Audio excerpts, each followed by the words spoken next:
नमस्कार। आज देखिए हमारे पास यहाँ एक 100 वॉट का टंगस्टन के फिलामेंट का बल्ब है। आज हम इसी बल्ब से हमारा प्रयोग करेंगे। तो सबसे पहले मैं इस बल्ब का रेजिस्टेंस मेजर करूँगी ये मल्टीमीटर से। इस वक्त हमारा जो मल्टीमीटर है वो 200 ओम की रेंज में है। तो अगर मैं इसका रेजिस्टेंस मेजर करूंगी तो आपको क्या लगता है कि कोई वैल्यू आएगी? आइए देखते हैं।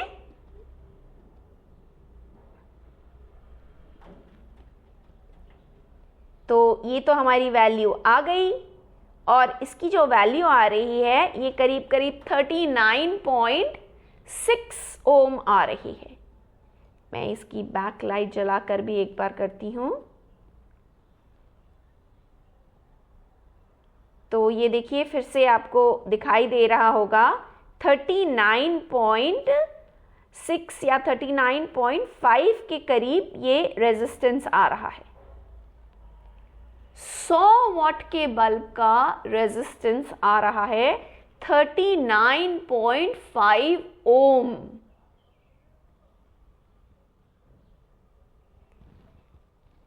ये जो रेजिस्टेंस है ये इस वक्त जो रूम टेम्परेचर है 25 डिग्री के आसपास है अभी यहाँ का टेम्परेचर। तो 25 डिग्री सेल्सियस पर इसका रेजिस्टेंस आया 39.5 ओम। अब हम हमारे बल्ब का रेजिस्टेंस एक दूसरे टेम्परेचर पर निकालेंगे। मेरे पास यहाँ ये थर्मोकोल का बॉक्स है और यहाँ मेरे पास इस बॉटल में बर्फ है। तो मैं ये बर्फ ये थर्मोकोल के बॉक्स में डाल रही हूँ। तो यहाँ मैंने बर्फ डाल दी है। अब मैं इस बर्फ में नमक मिला रही हूँ। तो ये देखिए मैंने बहुत सारा इसमें नमक डाल दिया है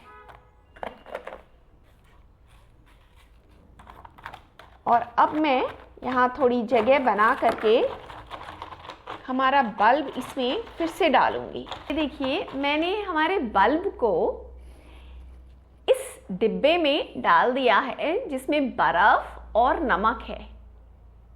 ये डालने से अब मैंने इसके आसपास का जो टेम्परेचर है वो कम कर दिया है और हम अपने थर्मोमीटर से देखेंगे कि ये टेम्परेचर कितना हो गया है।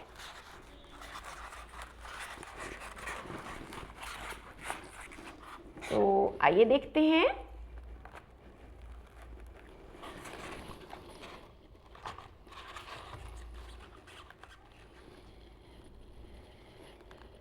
ये टेम्परेचर गिर रहा है अभी और ये इतनी कम हो गई है कि हमारा तो थर्मोमीटर इसे मेजर ही नहीं कर सकता।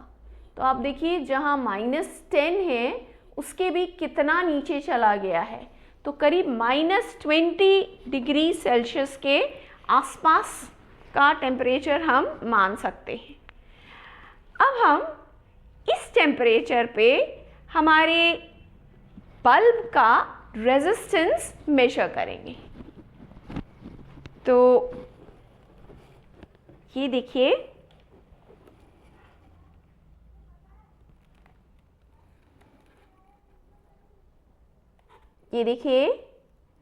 तो ये 33 ओम आ रहा है इसका रेजिस्टेंस। पहले इसका जो रेजिस्टेंस था वो 39.5 ओम था और इतना जब कम हो गया है इसका टेम्परेचर तो इसका रेजिस्टेंस 33 ओम आ रहा है। तो ये देखिए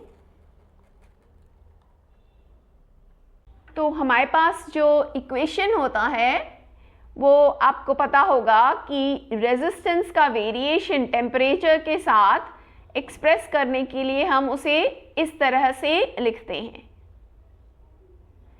जहाँ पर R है जो हमारा नया टेम्परेचर है उस पर रेजिस्टेंस, R0 जो है वो पहले वाले टेम्परेचर पर रेजिस्टेंस, अल्फा है हमारा टेम्परेचर कोफिशिएंट ऑफ रेजिस्टेंस, और डेल टी है जो चेंज आया टेम्परेचर में।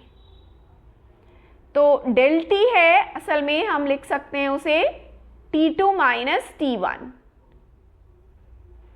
और हम ये भी कह सकते हैं कि R है T2 टेम्परेचर पर रेजिस्टेंस और R0 है T1 टेम्परेचर पर रेजिस्टेंस। यहाँ से अगर हम अल्फा लिखें तो हमें मिलेगा R minus R0 upon R0 into delta T. तो हम यहाँ पर हमारा जो रूम का जो टेम्परेचर था वो था करीब 25 डिग्री सेल्सियस, और जो टेम्परेचर मुझे अभी भी दिखाई दे रहा है ये तो काफ़ी कम है और मैं इसे -20 ले रही हूँ। तो यहाँ पर डेल टी को मैं ले लूँगी +25 से -20 यानी 45 डिग्री सेल्सियस हो गया चेंज। और जो रेजिस्टेंस है R0 है 33 ओम, और जो हमारा टेम्परेचर में चेंज आया वो आया 45 डिग्री सेल्सियस का, और डिफरेंस जो आया रेजिस्टेंस जो हमने मेजर किया था वो करीब 39.6 ओम था, जो कि चेंज होके 33 हो गया, यानी कि 6.6 ओम का चेंज आया। तो यहाँ कैलकुलेशंस के बाद मुझे 4.4 इंटू 10⁻³ पर डिग्री सेल्सियस मिल रहा है। और आप देखिए कि ये बहुत ही क्लोज है हमारे टंगस्टन के फिलामेंट का जो कोटेड टेम्परेचर कोफिशिएंट होता है उसके, वो होता है 4.5 इंटू 10⁻³ और हमारा आ रहा है ये।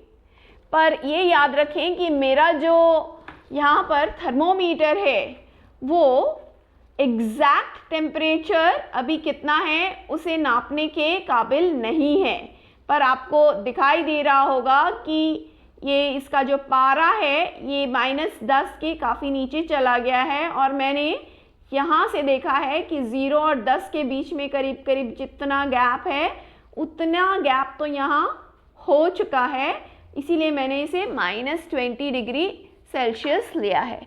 वहाँ पर हमारा थोड़ा सा एरर हो सकता है। धन्यवाद।